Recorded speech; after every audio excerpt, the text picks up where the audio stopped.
Z9 Urdu news के देखने वाले तमाम मोअज़्ज़ज़ नाज़रीन का आपके अपने चैनल में खैर मक़दम है। चाइनीज़ मांझे की वजह से एक और शख्स हुआ शदीद तौर पर ज़ख्मी। ये इंतहाई ज़्यादा अफसोसनाक वाक़या अंबरपेट के नौतन फ्लाईओवर पर पेश आया। मुतासरा शख्स की शिनाख्त वीरैया के तौर पर की गई है। इत्तलात के मुताबिक वीरैया गोलनाका से रामनतापुर की जानिब 2 व्हीलर गाड़ी पर जा रहे थे कि इसी दौरान चाइनीज मांझा अचानक इनके गले में बुरी तरह से फंस गया।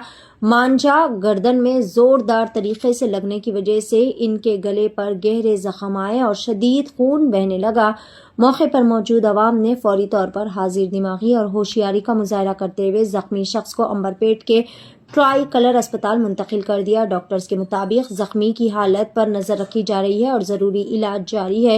यह वाकया एक मरतबा फिर चाइनीज मांझे के खतरनाक इस्तेमाल पर संगीन सवालात खड़े करता है। इंतजामिया और पुलिस की जानिब से बार बार वार्निंग दिए जाने के बावजूद भी चाइनीज मांझे का इस्तेमाल अब भी जानलेवा साबित हो रहा है। चंद शरपसंद लोग जो कि महज चंद पैसों की लालच में चाइनीज मांझे की गैर कानूनी तरीके से खरीदो फरोख्त और इसका इस्तेमाल कर रहे हैं, जो कि इंसानी जिंदगियों के लिए बहुत ही ज्यादा खतरनाक साबित हो रहा है। पेश है Z9 उर्दू न्यूज़ की एक खास रिपोर्ट। అంబర్పేట ప్రజలందరికీ ముందస్తుగా సంక్రాంతి శుభాకాంక్షలు తెలియజేస్తున్నాము। ఈ సంక్రాంతికి ఊళ్ళల్లో వెళ్ళే వాళ్ళందరూ కూడా గమనించాలి, మీ ఇల్లు జాగ్రత్తగా ఉండడం గురించి మీరు లాక్డ్ హౌసెస్ ఏవైతే ఉన్నాయో ముందస్తుగా పోలీస్ స్టేషన్లో సమాచారం ఇవ్వాలి। అదేవిధంగా ఈ సంక్రాంతి జరుపుకునే యువకులందరూ కూడా చైనా మాంజా వాడుతున్నారు। చైనా మాంజా వాడటం అనేది చట్టరీత్యా నేరము। అదేవిధంగా ఎన్విరాన్మెంటల్ యాక్ట్ ప్రకారము 1986 ఈ యొక్క చైనా మాంజా వాడటం అనేది కూడా చట్టరీత్యా విరుద్ధం కాబట్టి తెలియజేస్తున్నాము।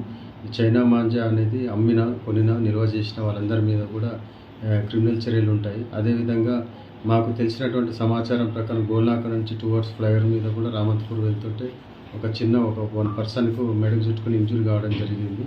సో అలాంటి సంఘటన మరొకసారి ఎవరికి కాకుండా మేము కూడా తగిన జాగ్రత్తలు తీసుకుంటున్నాము। అదేవిధంగా ఈ యొక్క మా యొక్క కమిషనర్ యొక్క ఉత్తర్వుల మేరకు ఎవరైతే చైనా మాంజా అమ్మినా కొన్నా నిల్వ చేసిన వాళ్ళందరి మీద కూడా రైడ్ చేసి కేసులు చేయడం జరుగుతుంది। ఇప్పటివరకు మేము దాదాపుగా ఒక 12 కేసెస్ చేయడం జరిగింది। దాదాపుగా 300 బాబిన్స్ మేము సీజ్ చేయడం జరిగింది। రాత్రి కూడా ఉన్నతమైన సమాచారం వరకు దాదాపుగా 85 వరకు కూడా మేము వాటిని సీజ్ చేయడం జరిగింది।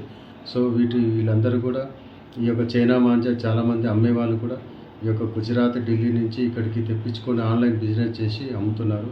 సో వారందరి మీద కూడా మేము క్రిమినల్ యాక్షన్ తీసుకోవడం జరుగుతుంది।